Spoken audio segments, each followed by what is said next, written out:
Hello WhatsApp guys, আমি তোমাদের ছোট্ট আকাশ ভাই। আর এটা আমার প্রথম ব্লগ ভিডিও, তোমরা দেখতে থাকো।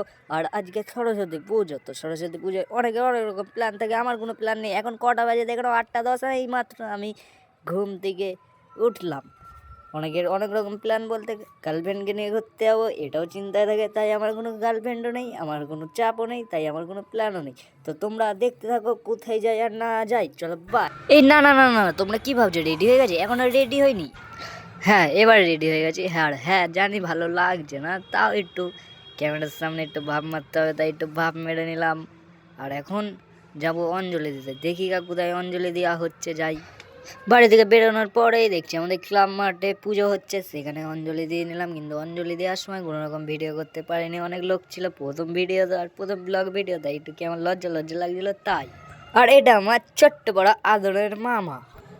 আর তোমরা কি ভাবছো এটা গার্লফ্রেন্ড? আরে না, এটা গার্লফ্রেন্ড না। তোমাদেরকে আমি প্রথমেই বলে দিয়েছি যে আমার কোনো গার্লফ্রেন্ড নেই। তো এটা কে হয় আমি তোমাদের বলছি। আর এটা হয় আমার পিসি।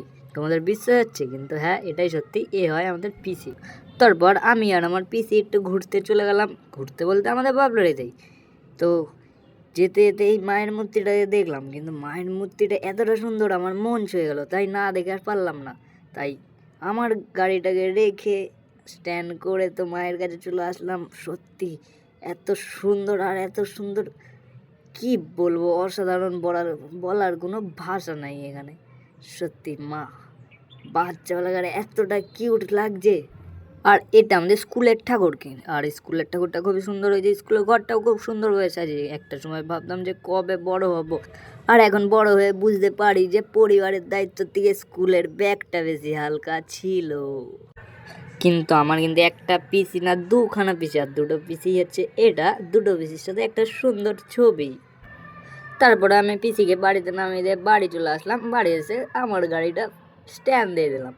আর কিন্তু আমার কিন্তু একটা গাড়ি না, একটা দুটো তিনটে, ওই যে একটা চারটে, চারখানা গাড়ি। থাক থাক থাক, আর বলতাম না, আমি জানি আমি বড় লোক, তাই চারখানা গাড়ি রেখে দিয়েছি। তো গাড়ির কথা ছাড়ো, চলো বাড়ি চলে এসেছি। তো আবার কোনো নতুন মজাদার ভিডিওতে তোমাদের সাথে দেখা হবে। তো তোমরা কি করার এখন দায়িত্ব তোমাদের। তোমাদের ভাইয়ের চ্যানেলে সাবস্ক্রাইব বাটনটা একটু যত জোরে পারবা বাড়ি মেরে দাও, আর পাশের বেলটা একটু মেরে ভেঙে দাও দেখি। চলো বাই।